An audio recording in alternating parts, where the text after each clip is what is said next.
Xavier Dolan a réussi un coup de maître en réalisant sa première série, La nuit où Laurier Gaudreau s'est réveillé. Malheureusement, ce projet compte parmi ces derniers.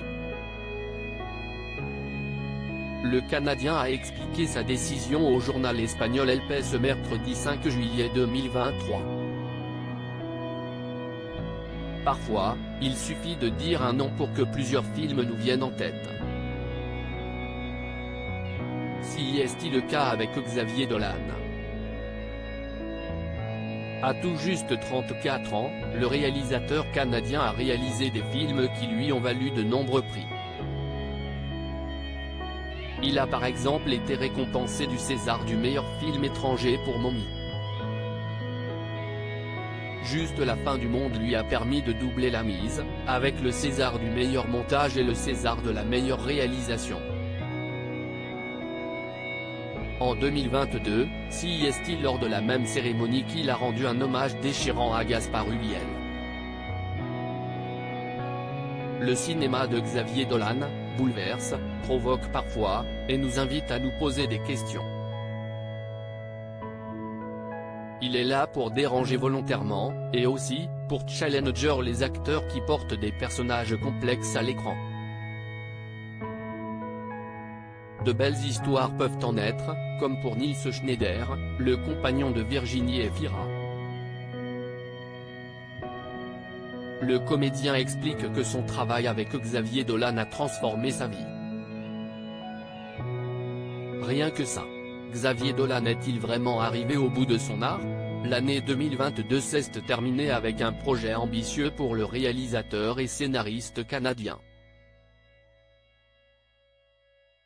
La plateforme de streaming Club Illico a diffusé sa première série, nommée La nuit où Laurier Gaudreau s'est réveillé.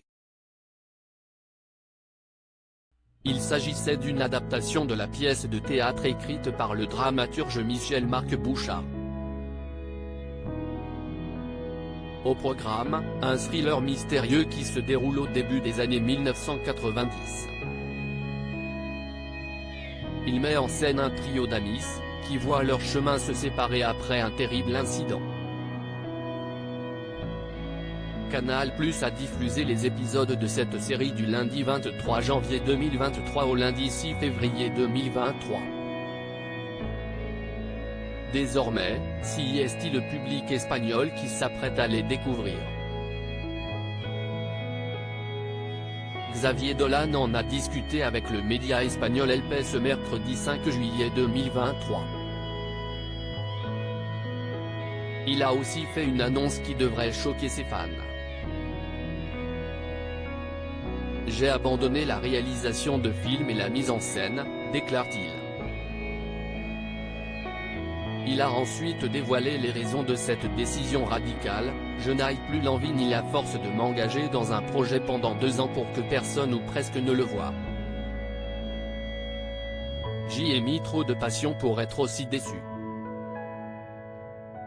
À force, je me demande si mon cinéma est mauvais, alors que je sais qu'il ne l'est pas.